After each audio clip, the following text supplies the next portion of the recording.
چلیے رکھیے پلیز.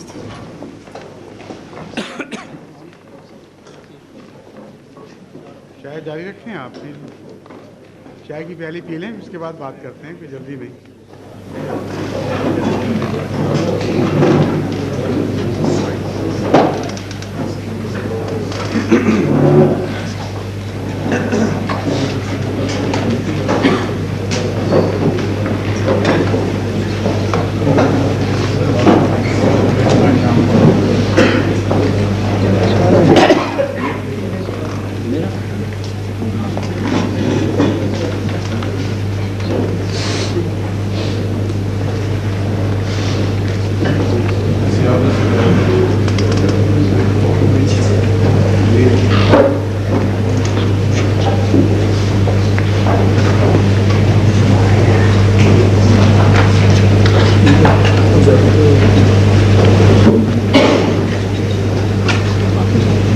حافظ گل محمد صاحب تلاوت کے لیے تشریف لائیں. اعوذ باللہ من الشیطان الرجیم. بسم اللہ الرحمن الرحیم. والسماء والطارق وما أدراك ما الطارق النجم الثاقب إن كل نفس لما عليها حافظ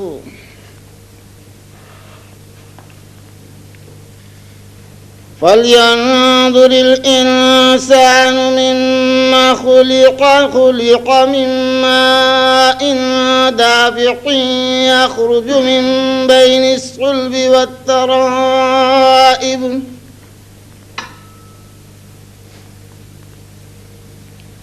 إنه على رجعه لقادر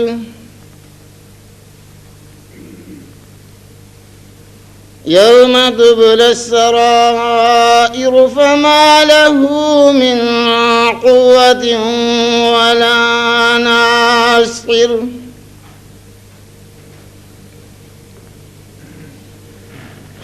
والسماء ذات الرجع والأرض ذات الصدع إنه لقول فصل وما هو بالهزل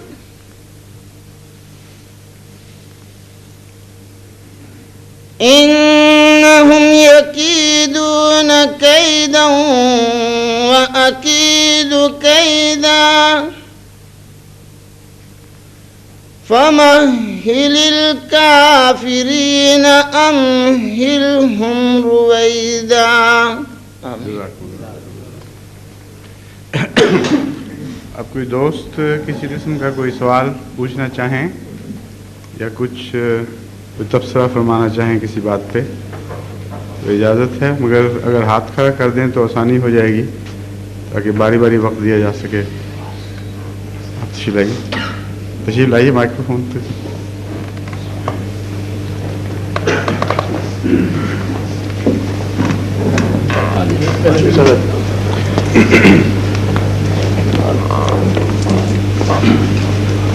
میں سوال کرنا چاہنا جی کہ آج دن تک میں بہت آدمی ملیا اور کوئی آدمی انڈرسٹینڈ نہیں ہوا کہ سادہ قرآن اور قادیانی قرآن دے وچ کی فرق ہے.